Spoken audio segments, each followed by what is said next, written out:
It was just another rainy Thursday morning in downtown Chicago. The air smelled of wet pavement and roasted coffee beans. Inside Maple and Rise, a cozy little cafe nestled on the corner of 12th and Roosevelt, the morning rush had begun. The bell above the door jingled non-stop as customers came in, most glued to their phones, shoulders hunched from the cold. Amelia stood behind the counter with her usual polite smile, her name tag slightly tilted on her apron, and her hands busy at the espresso machine. She had been working double shifts to cover her mother's medical bills and her little brother's school fees.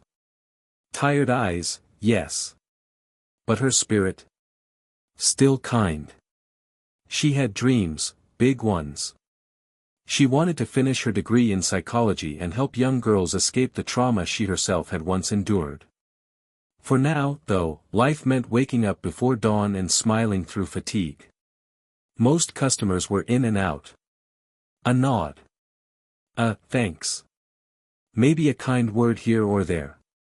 But not him. The man in the tailored gray suit. He came in every Thursday. Always ordered a small black coffee, no cream, no sugar. And always, lingered. At first, it was harmless. A wink. A compliment.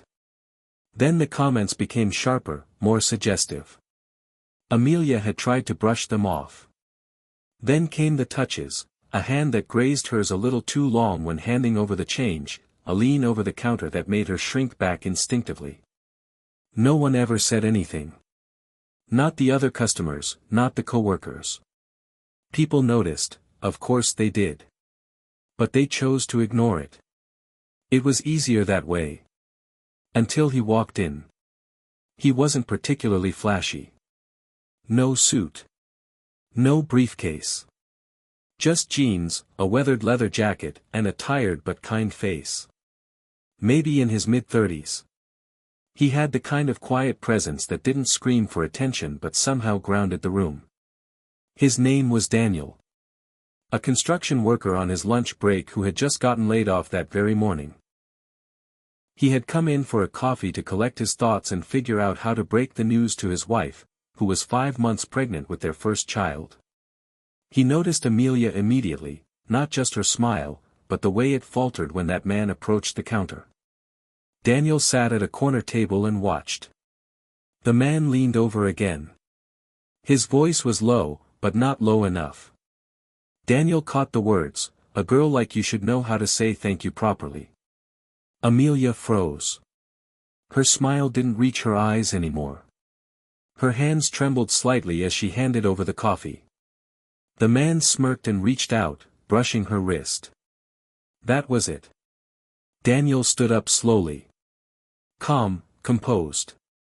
Not with the fury of someone picking a fight, but with the steadiness of someone who had seen enough of life to know when right was right. He walked up to the counter and stood between Amelia and the suited man. "That's enough," Daniel said, his voice low but firm. The cafe went silent. The man looked him up and down, scoffing. "And who are you supposed to be? Her boyfriend?" "No," Daniel said, eyes locked with the man.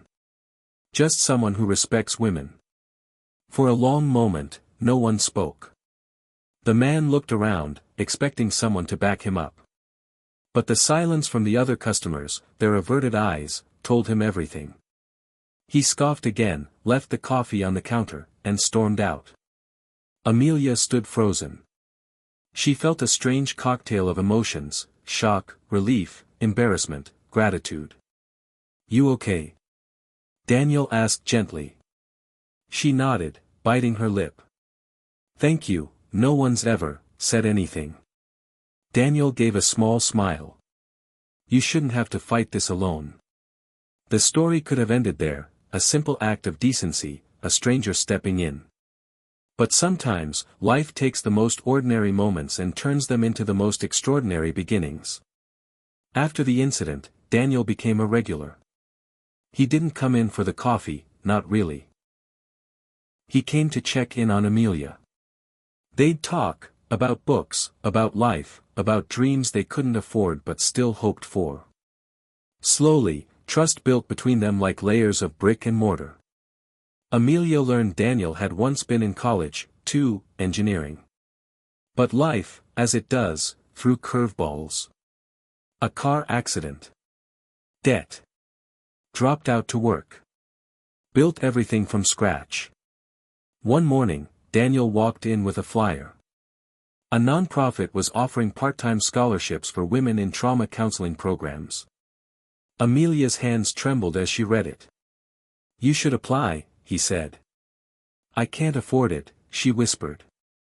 "Let me help," he replied. "No, Daniel, I can't take money from you. You're about to have a baby." He shook his head. "It's not just money. I have contacts, I used to do volunteer work for them. Let me call in a favor. Please." Tears filled her eyes. No one had ever invested in her, not without strings attached. A month later, Amelia sat in a small classroom at the University of Illinois. Nervous. Hopeful. She worked nights at the cafe and studied during the day. Exhausting? Yes. Worth it? Absolutely. She'd send Daniel updates. He'd respond with dad jokes and little pep talks like, "One cup of coffee at a time, counselor-to-be."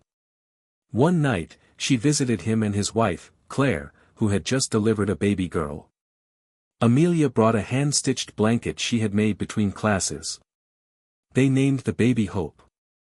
"I think it suits her," Claire smiled. "It suits all of you," Amelia said, holding back tears. Years passed. The girl who once flinched behind a coffee counter now stood behind a podium at a city conference on women's rights and trauma advocacy. Amelia had just been awarded a grant to open her own center for abused and harassed women. She told her story, of shame, of silence, of a Thursday morning when someone finally said, "That's enough." Daniel and Claire sat in the front row, eyes glistening with pride. After the event, Amelia walked up to them. Hope, now 5, ran into her arms. "You changed my life," she whispered to Daniel. He shook his head. "You changed your own. I just opened a door." The cafe still stood on the corner of 12th and Roosevelt. The bell still jingled. But behind the counter now stood younger girls, students, immigrants, single mothers, hired by Amelia's program, working their way through school, finding their voices. And every Thursday morning, like clockwork, Daniel stopped by. Still in jeans. Still in that same leather jacket. But now, his coffee came with a warm smile and a hug from a woman who no longer needed protecting, but who never forgot the day someone chose to protect her anyway. Moral of the story. Sometimes, the smallest act of courage, a word, a stance, a voice, can become the turning point in someone's life. Kindness doesn't always come wrapped in grand gestures. Sometimes, it walks in quietly, says, "That's enough," and changes everything.